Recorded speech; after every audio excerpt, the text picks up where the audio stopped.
SSIC inter college Kanakpur में आपका स्वागत है। आज आप लोगों को आव्यूह चैप्टर पढ़ाएंगे मैट्रिक्स। तो यहाँ पे देखिए प्रश्नावली 3.1 आव्यूह है, जिसका पहला क्वेश्चन है आव्यूह में लिखा है ये के लिए ये 3 मान ज्ञात करने हैं। आव्यूह की कोटि, अवयवों की संख्या, आव्यूह में 13, 21, 33, 24, 23 का मान बताना है हमको। तो सबसे पहले हम देखते हैं कि ये जो क्वेश्चन है जो बड़े कोष्टक में लिखा है ये होता है आव्यूह का चिन्ह। क्योंकि ये सवाल आव्यूह का है तो जो भी क्वेश्चन होगा वो बड़े कोष्टक में होगा, आव्यूह में ही होगा। तो यहाँ पे 2 चीज होते हैं, पंक्ति और स्तंभ। जैसे यहाँ पे लिखा है 2, 4, 6, 3, 8, 5 और 3, 4, 2। तो यहाँ पे हम सबसे पहले देखेंगे कि इसमें कितनी पंक्तियां और कितने स्तंभ हैं। तो यहाँ पर देखिए इसको बोलते हैं पहली पंक्ति R1, ये है R2 और ये है R3। यानी इसमें 3 पंक्ति हैं और स्तंभ कितने हैं? जो खड़ी लाइन में है वो स्तंभ है। यानी ये हो गया C1, ये C2, ये C3। तो इसमें 3 पंक्ति और 3 स्तंभ है। इस तरीके से यहाँ पे हम चलते हैं।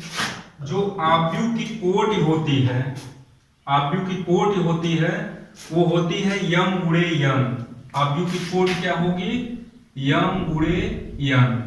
जहां पे हम यम को पंक्ति और यन को स्तंभ से प्रदर्शित करते हैं। तो यहाँ पे हम देखेंगे कि कुल कितनी पंक्तियां हैं और कुल कितने स्तंभ हैं। तो देखिए यहाँ पर इसमें R1 ये हो जाएगा पूरी लाइन, R2 ये हो जाएगा, R3 ये हो जाएगा। यानी कुल कितनी पंक्ति हैं? 3 पंक्ति हैं। तो यहाँ पे हम इसको लिखेंगे 3 गुणे। स्तंभ कितने हैं? तो स्तंभ में एक ये हो जाएगा, ये वाला, एक ये, 2, 3, 4। तो ये हो गया 4। यानी जो हमारा पहला क्वेश्चन था कि आव्यूह की कोटि क्या होगी, तो वो होगा फार्मूला यम गुणे यन, यानी पंक्ति गुणे स्तंभ। तो पंक्ति कितनी है? 1, 2, 3 है, तो 3 पंक्ति। और स्तंभ कितने हैं खड़ी लाइन में? 1, 2, 3, 4, 4। तो 3 गुणे 4।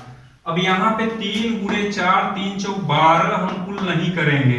केवल जो आव्यूह की कोटि होती है वो होता है यम गुणे यन में ही हमको बताना पड़ेगा। तो यहाँ पे 3 है तो 3 गुणे 4 ही केवल कहिए, 3 चौक 12 नहीं कहेंगे, 12 हम बोलेंगे। जैसे यहाँ पे देखिए दूसरा जो क्वेश्चन है अवयवों की संख्या। तो अवयवों की संख्या कुल बताना है।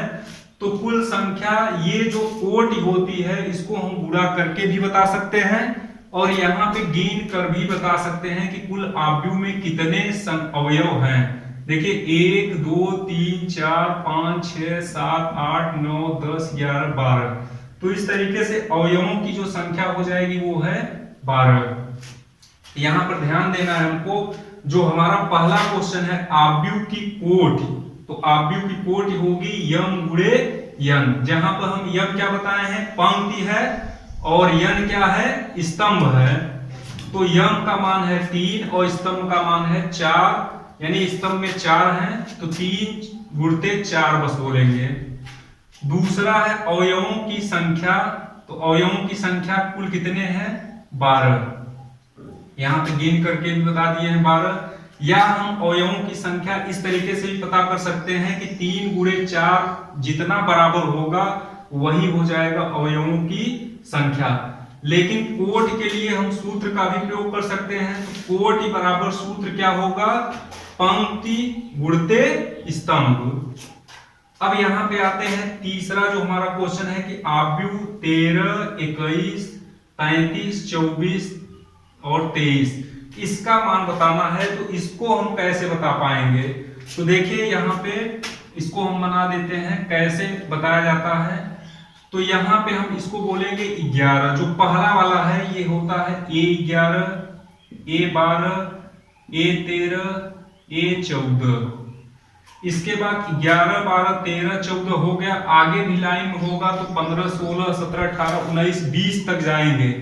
21 यहां से स्टार्ट होगा, 21 22 23 24 और यहाँ पे आगे 24 25 26 27 28 29 30 तक 31 से फिर यहाँ पे start, A31 A32 A33 A34। तो इस तरीके से अब हम देख करके मान बता सकते हैं कि कौन किसके स्थान पर है, यानी क्या मान बताएगा। जैसे 13 है A13, तो A13 देखिए 11 12 13 तीसरे नंबर पर है और यहाँ पे तीसरे नंबर पर कई कौन सी संख्या 19, तो हम यहाँ पे बता सकते हैं कि A13 बराबर 19। इसके बाद 21 का मान पूछ रहा है, तो A21 बराबर कितना हो जाएगा। 21 देखिए यहाँ पे है, 21 का स्थान पे क्या है 35 है, तो A21 का मान 35। इसके बाद पूछा है 33 का मान, A33, तो देखिए 31 32 33 यानी ये तीसरा -5, तो A33 का मान क्या होगा -5। 24, अगर हमको A24 का निकालना होगा तो A24 बराबर देखिए 24 यहाँ पे है दूसरी पंक्ति के लास्ट में, तो दूसरी पंक्ति के लास्ट में कौन है 12, तो A24 का मान कितना होगा 12। 23 का मान देखिए A23 का मान कितना होगा, यहाँ पे 23 है दूसरी पंक्ति में तीसरे नंबर पर, दूसरी पंक्ति ये है तीसरे नंबर पर है 5/2, 5/2। तो जो हमारा मतलब तीसरा क्वेश्चन था आप व्यू में कि 13 21 33 24 23 का मान हमको बताना था, तो जैसे यहाँ पे दिया रहेगा उसी तरीके से हम लिखेंगे। इसको हम 11 का पोजीशन समझते हैं, ये 12 है, ये 13 है, 14 है, इसके आगे भी अगर और रहेगा तो 15 16 17 18 19 20 तक लास्ट है। 21 से फिर हम यहाँ पे शुरू करते हैं, तो 21 22 23 24 कहां तक 30 तक, 30 के बाद फिर 31 से यहां से स्टार्ट होगा 31 32 33 34। ठीक, तो यहाँ पे जैसे इतने का मान पूछ रहा था तो इतने का हम बता दिए। अभी और जैसे हमको बताना होगा, जैसे 32 का मान क्या होगा, चलिए बताइए 32 का A32, तो 32 देखिए यहाँ पे है तो इसका मान कितना होगा 1, तो यहाँ पे लिख दिए 1। इसके बाद और कोई हमको जैसे 34 का बताना हो तो A34 का कितना होगा, 34 देखिए यहाँ पे है तो इसका मान कितना होगा 17, तो यहाँ पे कितना लिख देंगे 17। ये हो गया आव्यूह। देखिए जो आव्यूह का जो दूसरा हमारा क्वेश्चन है वो है यदि किसी आव्यूह में 24 अवयव हैं तो इसकी संभव कोटियां क्या है, और यदि 13 अवयव हैं तो इसकी कोटियां क्या होगी। तो सबसे पहले हम निकालते हैं कि 24 अवयव हैं तब इसकी कोटियां क्या होगी। तो पहले क्वेश्चन में ही बता दिए थे कि कोटि बराबर होता है पंक्ति गुणते स्तंभ। तो यहां पर देखिए 24 अवयव यानी जो कोटि होगा वो अगर हमको 24 का निकालना होगा तो जैसे 1 × 24 यानी चाहे तो हम एक पंक्ति लें और 24 स्तंभ लें, एक तो ये हमारा बनेगा, और दूसरा चाहे 24 × 1 लें, 24 पंक्तियां लें, एक स्तंभ लें, या 2 पंक्ति लें और 12 स्तंभ लें, या 12 स्तंभ लें 2 पंक्ति, या 3 पंक्ति 8 स्तंभ, या 8 स्तंभ 3 पंक्ति, ये हो गया, और 4 × 6 और 6 × 4। तो यहां पर देखिए कोट जो है, कोट में 12 अवयव होने चाहिए और ये 12 अवयव 24 अवयव होने चाहिए। तो 24 मतलब द्वि संख्या ऐसा गुणा कर दें कि 24, यानी क्योंकि यहाँ पे पंक्ति गुणते स्तंभ हमको करना पड़ेगा, तो एक पंक्ति 24 स्तंभ का गुणा करेंगे तो 24 के 24 अवयव ही होगा। यहाँ पे देखिए, या तो पंक्तियों की संख्या 24 मान लीजिए, स्तंभों की संख्या 1 मान लीजिए, तब भी यही आ जाएगा। या 2 गुणे 12 करिए, यानी पंक्ति 2 करिए, स्तंभ 12, या पंक्ति 12 स्तंभ 2, या 3 पंक्ति 8 स्तंभ, या 8 पंक्ति 3 स्तंभ, या 4 पंक्ति 6 स्तंभ, या 6 पंक्ति 4 स्तंभ। तो इस तरीके से जो 24 अवयव हैं, कुल इतनी कोटियां बनेंगी। इसी तरीके से अगर हमको 13 अवयव का निकालना होगा, 13 अवयव की कोटियां अगर हमको निकालना हो, तो द्वि संख्या यानी पंक्ति और स्तंभ ऐसा लीजिए कि 13 ही आए, यानी 1 गुणते 13, एक बनेगा कोट और दूसरा बनेगा 13 गुणते 1, यही द्वि बनेंगे इसमें। क्योंकि इसके अलावा अगर हम कोई भी संख्या लेते हैं, जैसे 2 ले लिए, 2 और 9 ले लिए, तो 2 9 18 हो जाएगा, लेकिन कुल गुणा करने पर 13 ही आने चाहिए, ये भी है। तो इसलिए 1 गुणते 13 और 13 गुणते 1, यही 2 कोटियां इसकी बनेगी। इसी तरीके से अवयव, जो तीसरा हमारा क्वेश्चन है वो है, यदि किसी आव्यूह में 18 अवयव हैं तो इसकी संभव कोटियां क्या होगी, और यदि 5 अवयव हों तो क्या होगी। तो सबसे पहले 18 की कोटियां हम देखते हैं।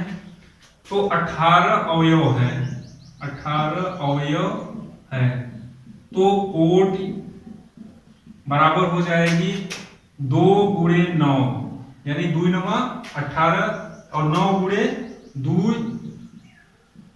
3 गुणे 6, और 6 गुणे 3, और कोई हो सकता है, 2 गुणे 9 हो गया, 9 गुणे 2 हो गया, 3 गुणे 6 और 6 गुणे 3, तो केवल यही होंगे 4। इसके अलावा द्वि संख्या का कोई भी गुणा करिए, 18 अवयव नहीं बन पाएंगे। यही हमारा इसका आंसर हो जाएगा। इस तरीके से अगर हमको 5 अवयव बनाने हैं, 5 अवयव का कोटि अगर हमको बनाना होगा, तो ये होगा या तो 1 गुणते 5 करिए, या 5 गुणते 1, यानी 1 पंक्ति और 5 स्तंभ, या 5 पंक्ति 1 स्तंभ, यही केवल 2 इसमें बन पाएगा। तो इस तरीके से हम देखते हैं जो दोनों सवाल हैं इसमें, यदि किसी आव्यूह में 24 अवयव, 24 अवयव का मतलब है, जैसे यहाँ पे हम देखते हैं कि दोनों का जब गुणा किए तो 24 के 24 हुआ, और इसका भी गुणा किए तो 8 त्रिक 24 हुआ। जैसे ही यहाँ पे है 18, तो दो संख्याओं का गुणा करेंगे तो 9 दूनी 18। यहाँ पे गुणा नहीं करना है, क्योंकि अगर गुणा कर देंगे तो वो हमको अवयव बता देता है, और केवल ये क्रम लिख देंगे, पंक्ति गुणते स्तंभ लिखेंगे तो ये हमको कोटि बताता है। तो इसलिए कोटि में केवल गुणा पर ही छोड़ देंगे, और अवयव कहेगा तो अवयव पूरा गिनते हैं। तो चलिए इसके आगे जो है अब नेक्स्ट वीडियो में बताएंगे।